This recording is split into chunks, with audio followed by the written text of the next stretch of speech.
नमस्कार, मैं हूं आशुतोष और आप देख रहे हैं सत्यहिंदी.com। सत्यहिंदी.com के खास कार्यक्रम आशुतोष की बात में आपका स्वागत है।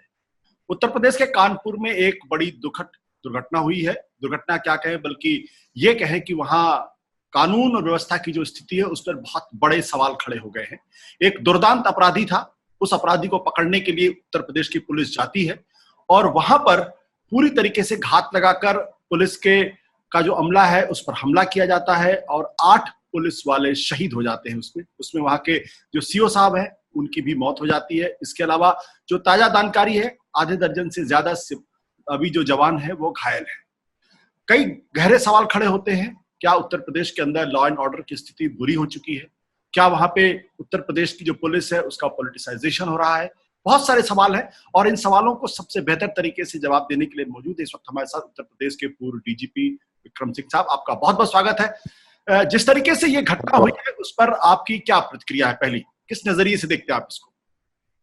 आशुतोष जी, आपने बड़ा महत्वपूर्ण सवाल किया। आज सुबह से ही मुझे जब ये डिस्टर्बिंग न्यूज मिली थी तब से मैं विभिन्न चैनलों पर और समाचार एजेंसी के पास गया हूं। देखिए, ये एक अपराधी साधन संपन्न बाहुबली राजनैतिक शक्ति से ओतप्रोत ये अपराधी था। ये सामान्य अपराधी नहीं था और इसको मुझे कहने में कोई संदेह नहीं है कि इसको एडवांस सूचना मिल चुकी थी, मुखबिरी मिल चुकी थी कि उसके यहाँ पुलिस का छापा पड़ेगा, जिसकी वजह से जेसीबी मशीन्स इसने प्रमुख मार्ग पे लगा करके पुलिस की संभावित आगमन को अवरुद्ध करने का पूरा प्रयास किया। जिन हथियारों का प्रयोग किया और जितने इसके पास कारतूस से, ये स्पष्ट था इसकी तैयारी पूरी थी। ये वो अपराधी है आशुतोष जी जिसने थाना शिवराजपुर में घुस करके संतोष शुक्ला नाम के राज्य मंत्री पद प्राप्त एक व्यक्ति की थाने में एसओ के कमरे में हत्या की थी। तो ऐसे अपराधी के यहां जाने में कुछ सावधानी और ज्यादा बरती जानी चाहिए थी। एडवांस सूचना उसको मिल गई थी, ये दुर्भाग्यपूर्ण है। लेकिन जिस तरीके से आक्रमण करके उसने 8 पुलिसकर्मियों को शहीद किया, इसका बाहुबली होने में तो कोई संदेह नहीं है। और हमको भी अपनी पुलिस की अपनी तैयारी, अपना प्रशिक्षण, अपने हथियार, अपनी कॉम्बैट स्ट्रेटजी के ऊपर भी जरा हमें कार्रवाई करनी चाहिए। आपने कहा कि मुखबिरी, ये बात तो बिल्कुल स्पष्ट है कि किसी ने पहले से सूचना दे रखी थी, तभी वहां पे जेसीबी लगाकर और ऊपर से फायरिंग की गई। इसका मतलब पुलिस प्रशासन का कोई व्यक्ति उनके साथ मिला होगा? आशुतोष जी, मिले का सबसे बड़ा प्रमाण मैं ये दे रहा हूं। 60 अपराधों में वांछित या मतलूब या इन्वॉल्व एक अपराधी है जो हिस्ट्री शीटर है। क्या पुलिस को नहीं मालूम था कि ये वहां मौजूद है? एक चीज होती है निगरानी और सर्वेलेंस। 15 दिन में एक बार अंधेरी रात में, एक बार उजाली रात में जाके देखा जाता है कि ये मौजूद है कि नहीं है, इसकी जरिया आमदनी क्या है, इसके एसोसिएट्स कौन है, पुलिस में इसके मददगार कौन है, इन सब चीज को खंगाला जाता है। लेकिन उन्हें में लगता है कि ग्राउंड लेवल पे नहीं हुआ। इसकी तरफ लोगों ने देखना भी जरूरी नहीं समझा, क्योंकि अगर देखा गया होता तो इतनी बड़ी त्रुटि और इतनी बड़ी चूक नहीं होती। क्यों हुई है? ये चौकी और थाने का काम था कि इसके ऊपर प्रभावी निगरानी और नियंत्रण रखते, जो कि नहीं रखा गया। क्यों नहीं रखा गया, ये मुझसे बेहतर आप समझते हैं कि अगर पुलिसकर्मी ऐसे शातिर अपराधी की तरफ न देखे, कहीं और देखे, इसका क्या तात्पर्य है? आपने कहा कि कहीं और देखे, तो आपकी क्या कहना चाहते हैं? मतलब कहीं और देखने का मतलब क्या हुआ? अरे भाई, जिस बात की तनख्वाह आशुतोष जी मुझे मिलती है कि अपराधियों की तरफ देखूं, उनको निष्क्रिय करूं, ऐसा शातिर अपराधी मेरी नाक के नीचे फल फूल रहा है, राजनीति कर रहा है, ठेके ले रहा है, जेसीबी मशीन चला रहा है, और मैं उसकी तरफ न देखूं तो मेरी संलिप्तता तो जग जाहिर है। अब मैं स्पष्ट बता रहा हूं, मेरी संलिप्तता इस अपराधी से जग जाहिर है। आप गंभीर आरोप लगा रहे हैं उत्तर प्रदेश की पुलिस के ऊपर। आपके कहने का मतलब यह है कि या तो उत्तर प्रदेश की पुलिस या उत्तर प्रदेश की सरकार सीधे इस मामले में दोषी है। मैं स्थानीय पुलिस, क्योंकि ये काम जो सर्वेलेंस का होता है चौकी और थाने का होता है। जो चौकी पे रिकॉर्ड होता है उसको सेक्शन बोर्ड कहते हैं, जितने दुराचारी होते हैं उनका। लेकिन अगर चौकी ने नहीं किया तो थाने को करना चाहिए था, थाने भी नहीं किया। तो क्या उसके ऊपर जो एसएसपी होते हैं, डीआईजी होते हैं, आईजी, एडीजी अपने निरीक्षण में जाकर के कुछ गुणवत्ता सर्वेलेंस की देखते हैं? आपको याद होगा कि जब हम लोग डीजी थे, उसके पहले जब एसएसपी थे, जब हमारे डीआईजी आते थे, रात रात भर नींद नहीं आती थी, क्योंकि वो पूछते थे आप क्या कितने दुराचारी हैं, उसके घर पक्के हैं कि कच्चे हैं, और दुराचारी के घर के सामने कोई पेड़ है, और अगर आपने मनगढ़ंत तरीके से कह दिया कि घर के सामने एक आम का पेड़ है, तो तुरंत कहते थे जाओ ऐसा जरा गाड़ी लेकर के जाओ, फोटो खींच के लाओ, वहां पेड़ है भी कि नहीं है। आपको दुराचारियों की जो जानकारी होनी चाहिए थी, जैसे अपने किसी बहुत नजदीकी किसी आदमी की, उसकी आमदनी, उसका जरिया आमदनी, उसकी हेल्थ, उसके मददगार, पूरी जानकारी। यहाँ तो अगर आप तो इतने कुशाग्र और वरिष्ठ पत्रकार हैं, आप जरा किसी से पूछिए कितने दुराचारी तुम्हारे यहाँ हैं, ये तो जो टीचर है इसको यही नहीं मालूम हमारे क्लास में बच्चे कितने हैं, वो क्या पढ़ाएंगे। इसी तरह जिसको अधिकारी को नहीं हमारे क्षेत्र में दुराचारी कौन है और क्या उनकी शक्तियां हैं, क्या उनकी वीकनेसेस हैं, तो मैं तो समझ रहा हूं हम लोग बिल्कुल भगवान भरोसे ही बैठे। बिल्कुल, जिस तरीके का अपराधी और जिस तरीके का दुस्साहस इसने दिखाया था वो अभी हाल में जमानत पर रिहा होकर आया है। ऐसे अपराधियों को जमानत क्या इतनी आसानी से मिल जाती है, ये जानते हुए भी कि जिस तरीके की हरकतें ये कर रहा था, जिस तरीके का ये अपराधी हुआ करता था, 60 से ऊपर इसके ऊपर मामले हैं, फिर भी जमानत मिल जाती है? अब ये दूसरा पहलू आपने खोला। जमानत जब आती है तो इसका परवाना जिले के एसपी के पास आता है, वो देखता है किसकी जमानत हुई। जमानत का विरोध करना, जमानत निरस्त कराना क्या जरूरी नहीं समझा गया? जो भी अपराधी होता है आशुतोष जी, उसके बारे में बेल, जेल, लापता, BJL 3 खाने होते हैं। ये तो बेल पर है, या जेल में है, या लापता है। लापता है तो इनाम कराइए, लेकिन अगर बेल पर है तो आपकी जिम्मेदारी है कि आप इसकी जमानत निरस्त कराएं, इसकी निगरानी ऐसी पुख्ता करें कि दोबारा ये दुस्साहस न करें। हकीकत क्या है कि न सिर्फ ये अपने घर में निर्भीक होकर रह रहा था, बल्कि जमानत ऐसे जघन्य और शातिर अपराधी का होना, यहां भी मुझे बहुत बड़ी चूक और त्रुटि दिखाई पड़ रही है अपनी व्यवस्था में। जी, उत्तर प्रदेश के मुख्यमंत्री महोदय ये कहते हैं कि उत्तर प्रदेश के अंदर या तो अपराधी जेल के अंदर हैं या फिर अब वो ऊपर जा चुके हैं। वैसे में ऐसे दुर्दांत अपराधी का इस तरीके से खुलेआम घूमना क्या दर्शाता है? क्या ये इस तरीके की जो बयानबाजियां की जाती हैं वो सिर्फ पॉलिटिकल ब्राउनी पॉइंट्स स्कोर करने के लिए की जाती है, या जमीन पर भी उसका कुछ असर दिखाई पड़ता है?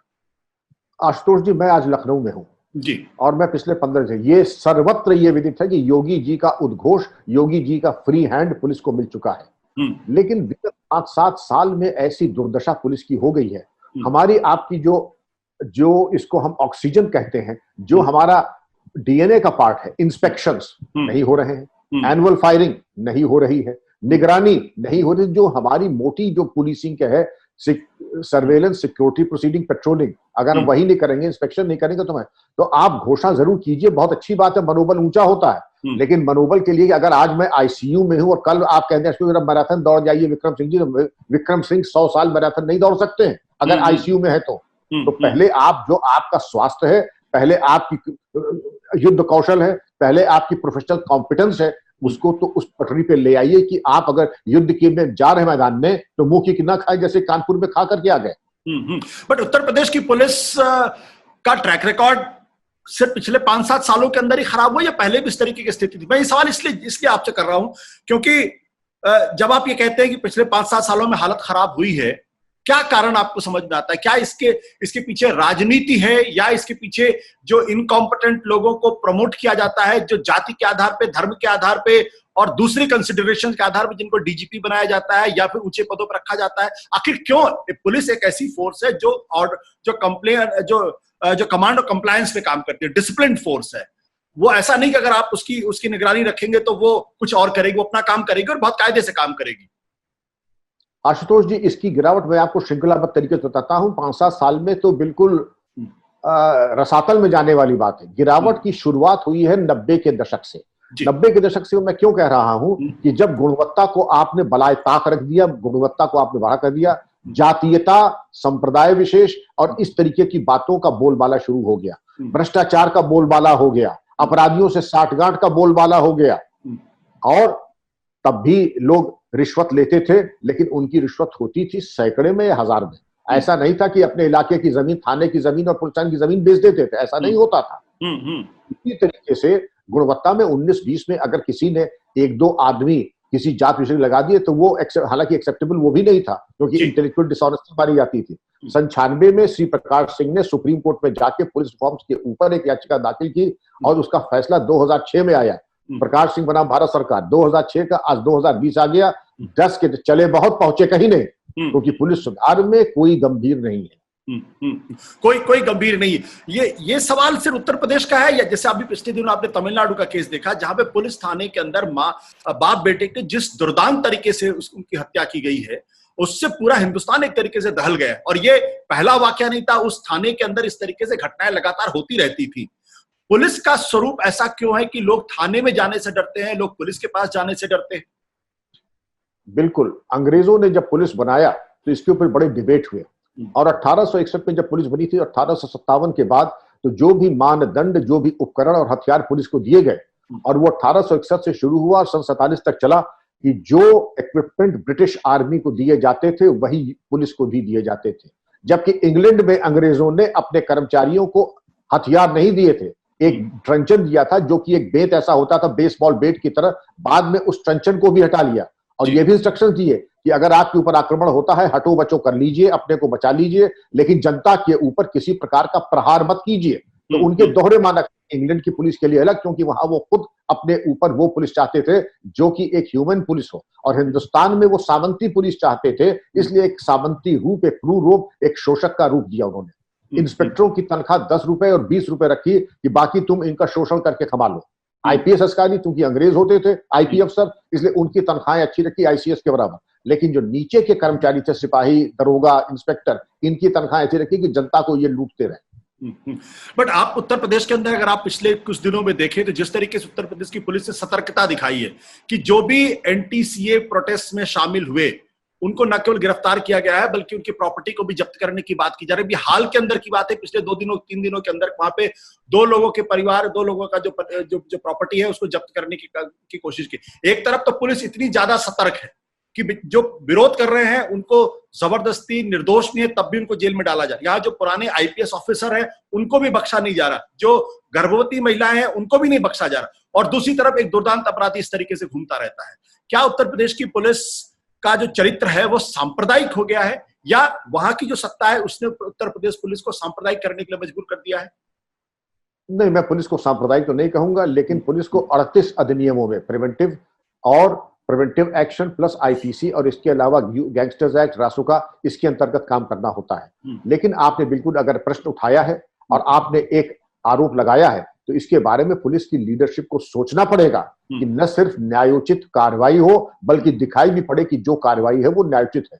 जो गंभीरता और जो आपने उत्साह सीएए एजिटेशन में दिखाया, वही उत्साह आपको अपने निरीक्षण में, अपनी परेड में, अपनी मार्क्समैनशिप में और अपनी सर्वेलेंस में भी दिखाना चाहिए था। इन अ स्केल ऑफ 1 to 10 अगर आपकी गंभीरता सीएए एजिटेशन में 9 out of 10 थी तो यहां पर तो आप 2 out of 10 भी नहीं है। तो ये एक तरफा जो ब्रिलियंस होती है, अगर आप जिम जाते हैं तो यही नहीं कि सिर्फ आप पैरों की कसरत करते हैं, आप चोटी से लेके सर तक सारे एक एक मांसपेशी की फसल करते हैं, क्योंकि अगर बायां हाथ लुंज पुंज हो जाए, दाहिना हाथ गामा पहलवान हो जाए तो बात बनने वाली नहीं है। सर्वांगीण व्यवस्था होनी चाहिए। जो अपराधी है और प्राथमिकता बना लीजिए, जिसने समाज में लोक व्यवस्था भंग की सबसे पहले उसको, फिर जिसने यौन अपराध किया उसको नंबर 2, डकैती, राजनी, आप इसको देख ले, सार्वजनिक स्थान की चोरी। आपको अपनी प्राथमिकता सेट करनी पड़ेगी, क्या चीज प्रासंगिक है।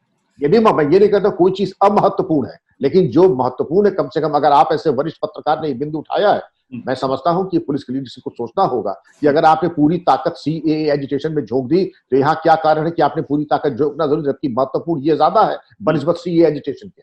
जी, आपका जो अनुभव है उस, और जिस तरीके से, जिस बेबाक तरीके से आप बात करते हैं, अगर मैं आपसे सिर्फ एक छोटा सा सवाल ये पूछूं कि सीएए के मसले पे जिस तरीके से उत्तर प्रदेश की पुलिस ने कार्रवाई की, क्या वो न्यायोचित आपको नजर आती है?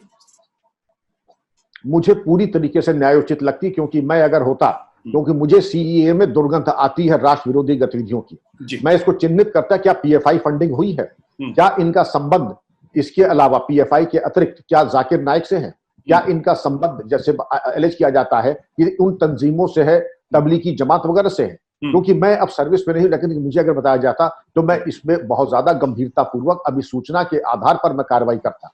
लेकिन मेरी कार्रवाई में मैंने मुठभेड़े भी की, आजीवन कारावास भी करवाया, फांसी दिलवाया है, लेकिन किसी ने ये नहीं कहा कि आपने एक तरफा जहनी बेईमानी के साथ किया है। ये आज तक मेरे ऊपर आरोप नहीं लगा कि इंटेलेक्चुअल डिसऑनेस्टी मैंने दिखाई है, क्योंकि जिनको किया है उनके परिवार कहते साहब इन्होंने जो किया ये जिम्मेदार थे, और जो हुआ वो कानून के हिसाब से हुआ।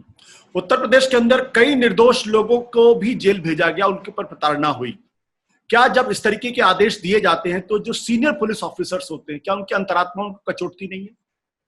बिल्कुल नहीं करना चाहिए। सीनियर पुलिस ऑफिसर है किस लिए?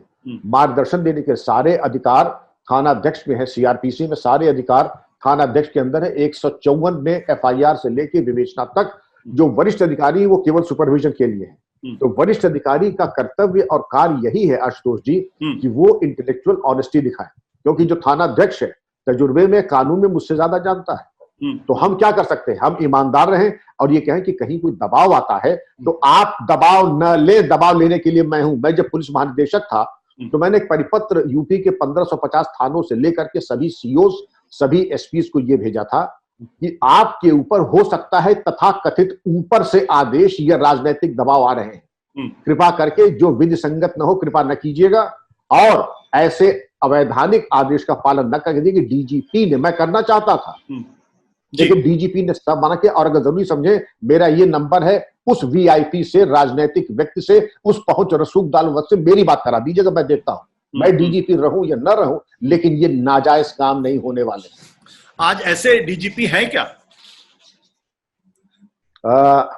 सभी डीजीपी बहुत अच्छे हैं, सभी एक ही इंस्टीट्यूशन से आते हैं, लेकिन मैं खुशकिस्मत था कि मुझे गुरु बहुत अच्छे मिले। उन्होंने एक जुमला कहा था जब मैं नौकरी में आया था, बीएस बेदी वहीं दिल्ली में थे, कभी मैं आपको ले चलूंगा मिलाने।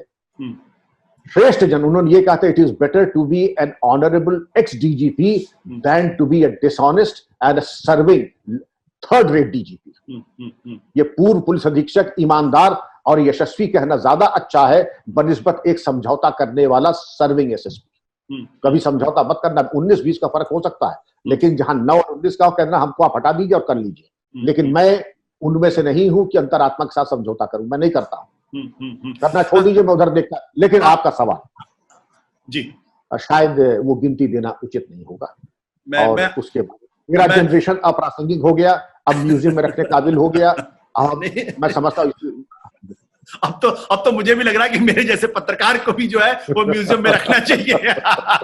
हम आप एक ही कैटेगरी में आ गए। हाँ, आप सही कह रहे हैं, आप सही कह रहे हैं। मेरा सवाल है, वापस अगर प्रकाश सिंह के उस पे पिटीशन पे गए, क्या कारण है कि पुलिस रिफॉर्म की इतनी डिमांड की जाती है? बड़े बड़े सीनियर कल्ट पुलिस ऑफिसर्स इसकी डिमांड करते हैं, हर जगह इसकी चर्चा होती है, लेकिन इस देश के अंदर पुलिस रिफॉर्म नहीं लागू किया जाता। कहां पे रेजिस्टेंस, किस लेवल पे? आशुतोष जी, आप भी इतने वरिष्ठ राजनेताओं से मिलते हैं, हर पार्टी के राजनेताओं से मिलते हैं, आप स्वयं एक राजनीतिक दल से एसोसिएटेड थे और हैं भी, भले ही एक्टिव ना हो उतना, लेकिन और मैं भी बहुत रहा हूं। मैंने जब नौकरी शुरू की तो उत्तर प्रदेश में सेंटर में इंदिरा गांधी जी की सरकार थी और सेंटर में हेमवती नंदन बहुगुणा जी की, उसके काल में बहुत मुख्यमंत्री देखे।